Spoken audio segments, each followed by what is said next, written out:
If you follow me on Instagram, then you know I post the ebooks that I download for free every month. Today I'm going to talk about 12 of my favorite romances that I've downloaded for free. Hi, I'm Lisa. Welcome back to my channel, or welcome if you're new here. Today I'm going to talk about my favorite romances that I downloaded for free. Now, when I initially made this list, I had a very long list. So I decided to save the novellas for another list. And there were a couple of other romances that I removed as well, just because I'm not sure I would exactly call them favorites. But these are my favorites, and I've narrowed it down to 12. Consulting my notes here, I have 2 gothic, 2 sci-fi fantasy or paranormal, 1 time travel, 3 contemporary, and 4 historical romances on this list. The first book I want to talk about is Dark Desires by Eve Silver. And this is a gothic romance that I read in October. This book follows Damien and Darcy. And Darcy is in dire straits. She's had to flee from home because somebody had just killed her stepfather and is after her. And she seeks refuge at the brothel that her estranged sister runs.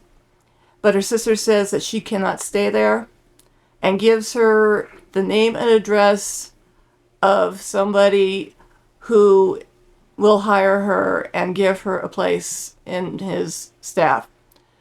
So she walks on, and it's raining, and she's starving, and she goes in the direction of the address until she is nearly run over by a coach. And the occupant of the coach comes out to see if she's all right and offers her a ride. But once she's in the coach, she discovers that this man is Dr. Damien Cole, the man that her sister had sent her to. And also occupying the coach is this dead body. And Dr. Cole doesn't seem fazed by it at all. So this is the beginning of some very strange goings on. And Darcy discovers that Dr. Cole is an anatomist, which is somebody who examines parts of human bodies for medical studies. He is a former surgeon. After, I guess, a month, maybe 2, working for him, she is in his library, and she comes across this sketchbook where he had sketched the different body parts that he was examining, but the sketches were poorly done. And she can draw really well. She's an artist.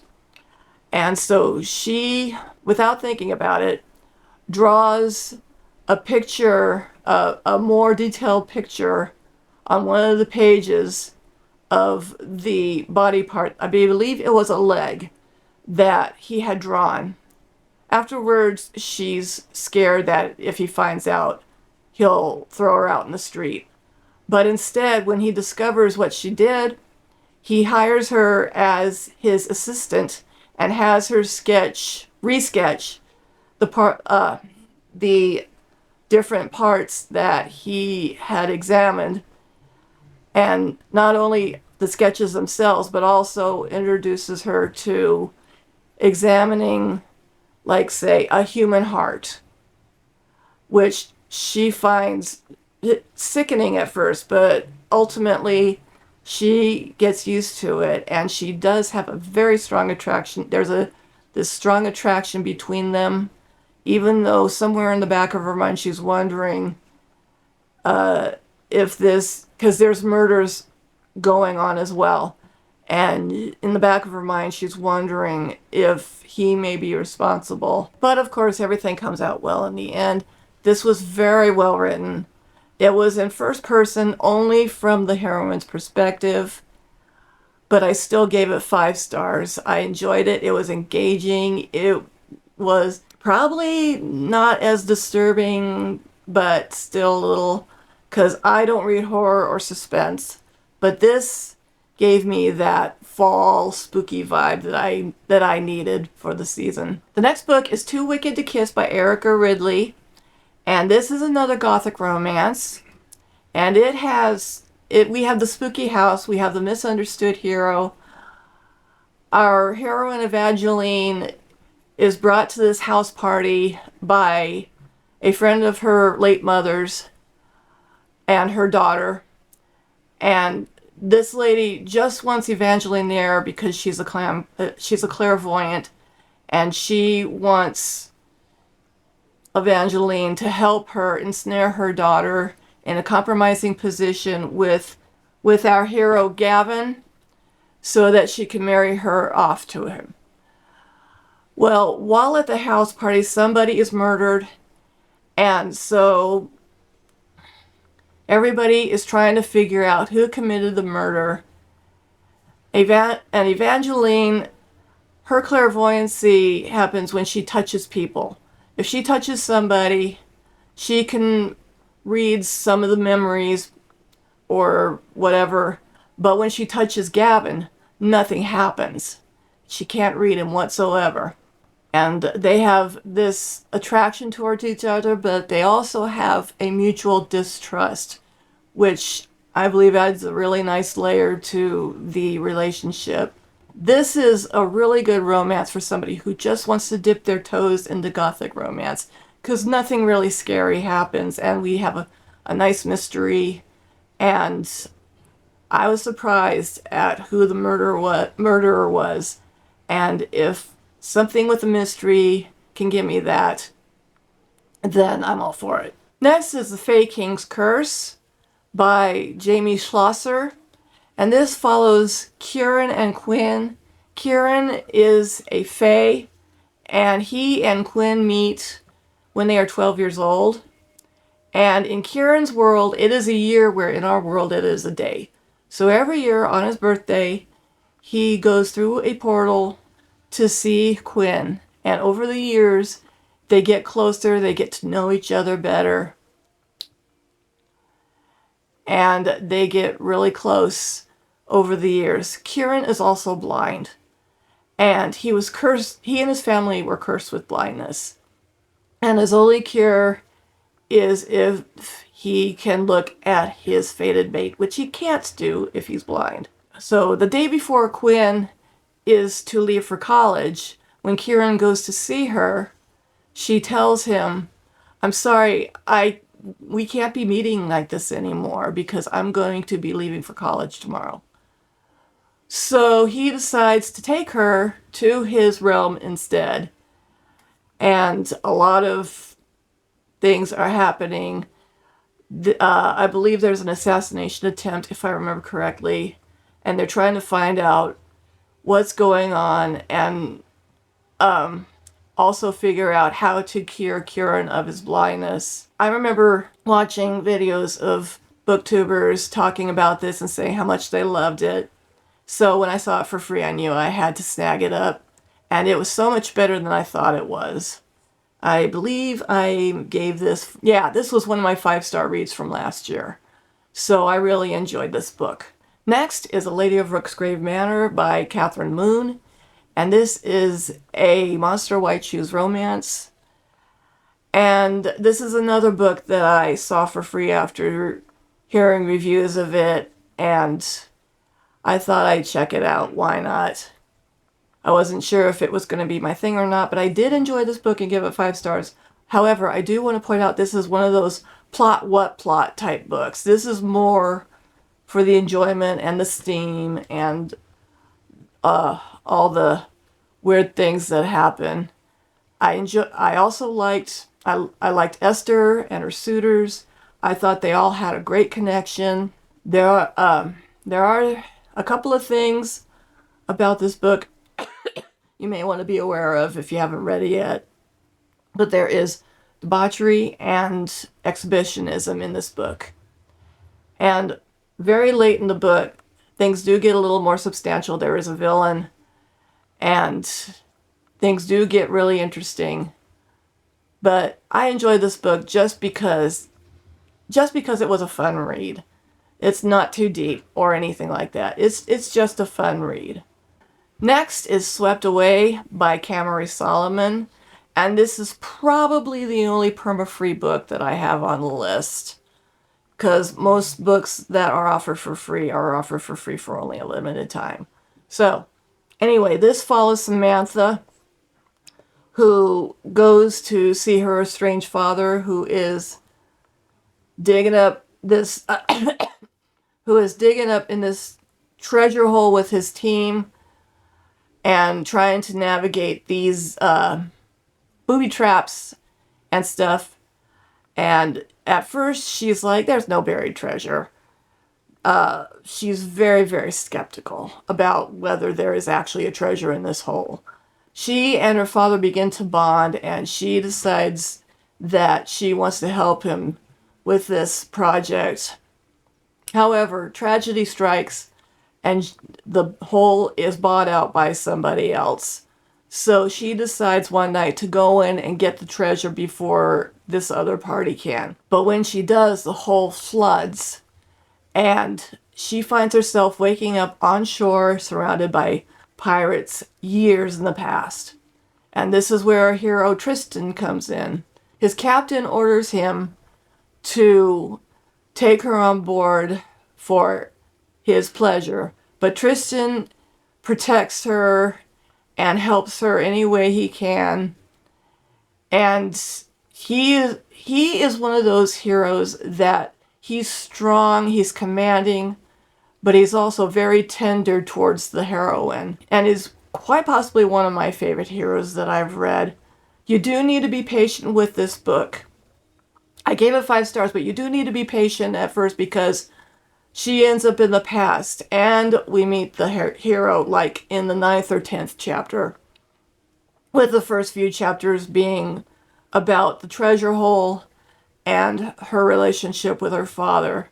But it's worth it. Once they're there, this story is off and running. There is lots of adventure. There is a lot of swashbuckling action. She dresses like a man in a good portion of this book. She learns how to sword fight. And there are also those quiet, sweet moments between her and Tristan that are just beautiful. And I really do recommend this book. Last time I looked, it was still for free. So go check it out. The next book is A Girl Like Her by Talia Hibbert. And this is another author I'm constantly giving 5 stars to. This is the first book in the Ravenswood series. And it follows Evan and Ruth. Ruth is a young woman with autism, and she creates webcomics. And Evan is a new neighbor of hers, and when they meet, he tries to help her out, and he finds himself attracted to her. The thing about this book that really got me is how relatable Ruth's thought processes were to me. When I read about, what's going through her mind, I can't help but thinking, wow, that's me. Which is why I love this book.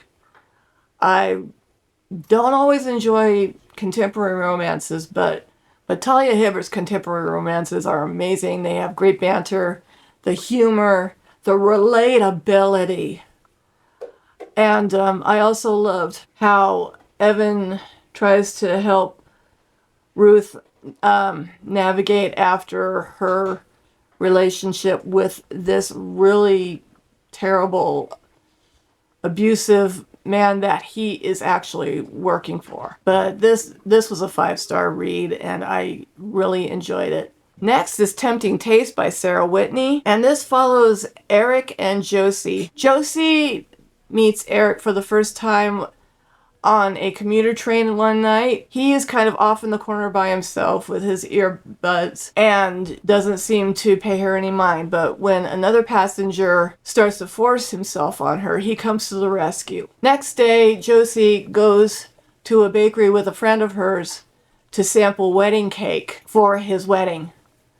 But when the conversation reveals that he is marrying another man, the owner of the bakery tosses out the samples and tells them to leave because she's a homophobe. And Eric is her baker. And after overhearing this conversation and having to put up with this about her so long, he decides to quit his job And then when he finds Josie and her friend, he offers to do his wedding cake. He and Josie get in a conversation where she learns that his dream is to open up her own bakery.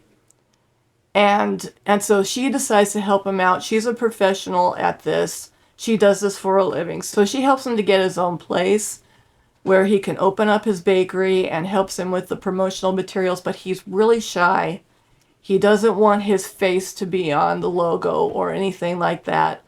But she tends to push him a bit. But still, they have really good chemistry, great banter, and I enjoyed this book. This was a great foodie romance. Next is another book that I've heard reviewed extensively on BookTube, and that is Praised by Sarah Kate. This book follows Charlie, who had recently broken up with her boyfriend and is trying to get him to give her share of the deposit since they'd moved out of their place. But he says that if she wants her deposit, she needs to get it from his father. So she goes to his father's office, but he thinks that he's this girl that his business partner had sent to him. So he tells her to get on her knees. And she's like, what's going on here? But after he finds out that this is actually his son's ex-girlfriend, he's, of course, embarrassed. But ultimately, he gives her a job as his secretary, and they form this relationship. And he and his friends are putting together this club, this pleasure club. What I liked about this is that this wasn't just about sex. This was about self-discovery, about loving yourself. And I love how Emerson helped her to see herself as more than she thought she was. The next two books are from the same series. The first is Never Say Duke by Erica Ridley. This follows Theodore and Virginia. Theodore was injured in the war. He's badly scarred and has a damaged knee. And a friend of his is letting him stay at his cottage in the town of Christmas while he's away so that he can convalesce before returning home to marry this woman that his and her parents had arranged for him to marry. Meantime, Virginia, who takes care of all the animals in this town, is out for a walk with her cat. But when her cat runs off and jumps through the window of the cottage where Theodore's staying, she goes after him, and the butler knows her and lets her in so that she can get her cat, and finds him perched on Theodore's knees. And when she sees that he is injured, she decides to take it upon herself to help rehabilitate him, even though he initially objects. This book has autism representation. Virginia has what we would call autism. She was sent to an institution by her family after she failed her first season, and years later was able to escape. And she goes to this cottage every day to take care of Theodore, and she cannot stand loud noises or crowds. She takes everything literally. In fact, he makes a sarcastic remark involving ice cream, and the next day she comes with like every flavor of ice cream that she has so that she can give, because she doesn't know what his favorite flavor of ice cream is. But anyway, this was absolutely sweet. The chemistry, the banter, the humor, and just so touching. This is one of my favorite books from Erica Ridley. Next from the same series is Dukes Actually. This follows Adam and Carol. Carol had lost her sketchbook, which has all these architectural drawings, where she also sketched in women doing things that women were not supposed to do in society.